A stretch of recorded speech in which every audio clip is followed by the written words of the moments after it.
So we're talking about a very strategically important asset for the country.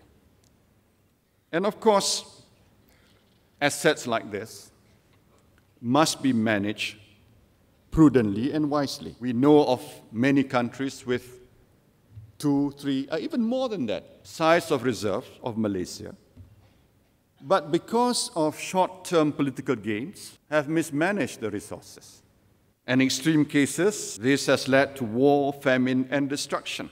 I'm sure you've heard of the saying, the oil trap or the oil curse, without mentioning names of countries. I think we can visualize the examples that I have in mind. How the mismanagement of these resources have led to internal conflicts, chaos, violence.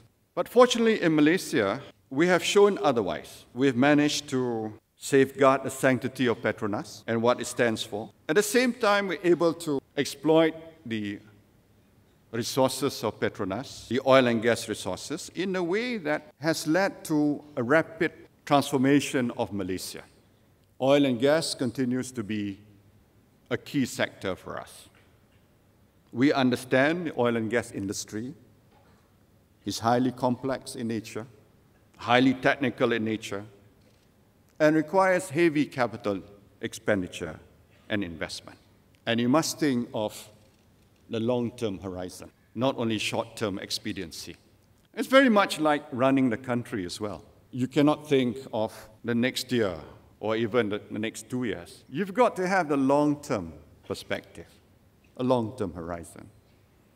And one of the key factors why Malaysia has succeeded beyond expectations and proved our critics wrong is because successive administrations in Malaysia have always taken a long-term perspective.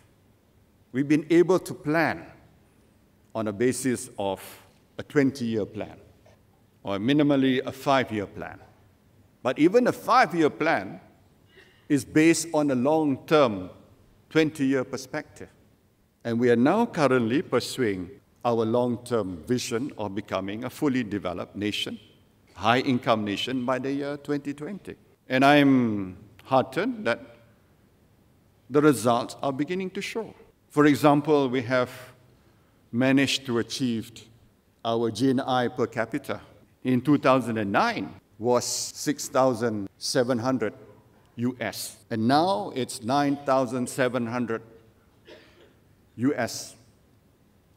In other words, in a space of 3 years, our income per head has risen by 49%.